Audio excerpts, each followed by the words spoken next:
welcome back to another video, and today I have an epic anti-meta deck profile for you guys. Before I start the video, I would like to apologize for there being no face cam for today's video. My webcam did break sadly recently, so another one is coming in the mail. So no face cam for now, but it will be up and running very soon.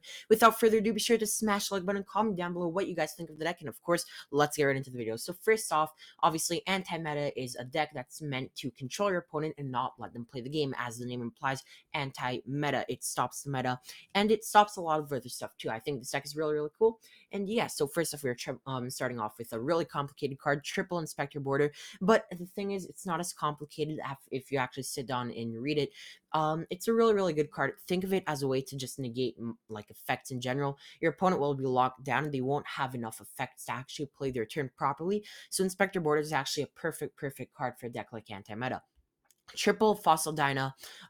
Fossil Dyna is absolutely insane. Basically, neither player can special summon, and if it's flip face up, you can destroy all special summon monsters on the field. I find myself setting it sometimes. They attack, flip, effect, pop everything, or I just, normal summon and just not let them play. This card's absolutely insane. I do think it is probably one of the best anti-meta normal summons of all time. Another option is running also SpartaKing Ryo, but I opted to cut that out for this specific build because I think that these two monsters do a lot more than Ryo, even though Ryo stops them for searching. It is something to consider if you guys don't want to run cards in here that I personally like, but yeah, Ryo's a great card, but I just personally didn't think it was as necessary in the updated anti-meta decks. Triple Necro Valley. Necro Valley is an insane card. It basically locks the entire graveyard. And when you have like 80 decks in the format where all of them depend directly on the graveyard, Necro Valley really shines. I find myself every time I resolve this, it literally wins the game. This card is insane against the meta, and I do think it's just absolutely nuts. I definitely recommend it's at 3. We have the one Card of Demise. Card of Demise is also nuts. You just draw 3 cards because most of the time you'll be opening up traps. You just set the traps, activate Card of Demise, draw a couple cards, normal something, activate maybe a Necro Valley. There's no scenario where it's bad, and even if you discard cards, not a big deal, really. Like, this isn't a deck that relies on having insane card advantage. It just controls your opponent long term. Triple Pot of Extravagance. I do like Extravagance more than Prosperity in this build because I do think in a deck like this, it's a lot better to have 2 cards in your hand than 1, even if you can choose the 1 card, because most of the time you'll have enough traps to do stuff regardless, so you don't need to worry about a specific card in your deck that Prosperity usually grabs for you. Extravagance just gives you a free 2 cards, which I personally think for a deck like anti-meta is just much better. Next up, you have Triple Pot of Duality. Pot of Duality obviously is also insane. It doesn't conflict with Extrav. It is just a really great card. It's a mini it's a mini Prosperity, basically. It's a mini Prosperity. You guys can run both Extravagance and Prosperity. That is an option as well. I just don't really love it, but you definitely can. We have Triple Solemn Judgment for our first trap card. Judgment is insane, but obviously, in my opinion, the better Solemn card is Solemn Strike, because Solemn Strike can also negate monster effects, so Judgment can't, which a lot of people forget about. Solemn Strike is a lot better than Judgment, in my opinion, but of course, they both shine in very specific places, and they're both great cards, so I do recommend running 3 of each. Double Crackdown. Crackdown is obviously an amazing card. If you time Crackdown right, your opponent's turn is over. We have double There Can Be Only One. There Can Be Only One basically makes it so if your opponent is playing any normal archetype or strategy, they usually are going to be only having one type, I don't know, machine, dragon, zombie, or something. Those things, yeah, they're only going to be able to have 1 on the field, so they're basically screwed the moment you activate There Can Be Only One. And it doesn't affect you at all because rock and machine, so yeah. Double Phantomite Sword. This card basically boosts a monster's attack by 800, and if it's a sword by Valor card effect, you can just pop the sword instead. A lot of people don't like this card, but I know it's a bit weird, but I do think that it's an amazing card in a deck like anti-meta.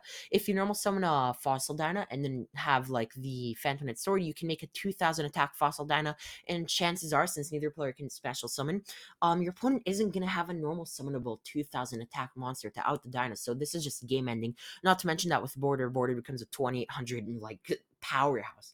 This card is just insane. I really do love this card. And if you guys are running Ryo, it's 27 too. So this card, I think, is mandatory in any anti-meta deck. We have the one Macrocosmos. Macrocosmos obviously is nuts. As I said, any format where it's insanely graveyard dependent, Cards like Necrovalley and Macrocosmos shine. That's why like so many cards like this are good right now. You have triple compulsory evacuation device. Compulse, I think, is heavily underrated, and it's just absolutely insane. We have double Ice Dragon's Prison. You guys can cut this. I do think it sometimes can underperform, but in the specific scenarios, it way overperforms, and it is one of your best outs to Dragoon, other than, stopping the Dragoon actually from being summoned either by negating the Red Ice Fusion or striking the Anaconda.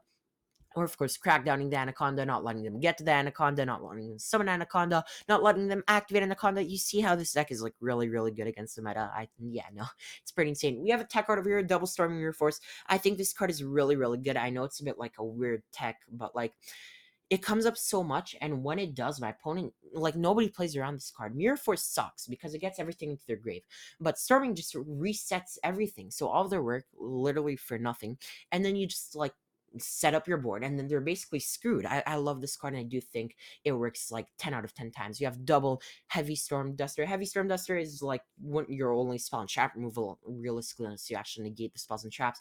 So I do think this card is really good to have. And to go with it, we have double Trap Trick to get out our compulses, IDPs, our stormings, and of course our Heavy Storm Duster. That is it for the main deck.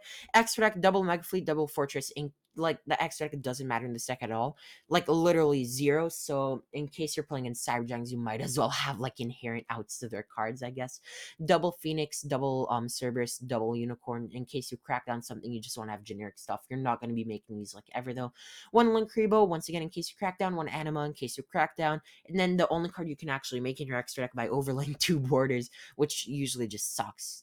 You have Utopia, into Utopia Prime, into Utopia the Lightning. Thank you so much for watching. I hope you guys have enjoyed. If you did, be sure to smash the like button, comment down below what you guys thought of my take on anti-meta, and of course, I'll catch you guys in the next video. All right, guys, peace.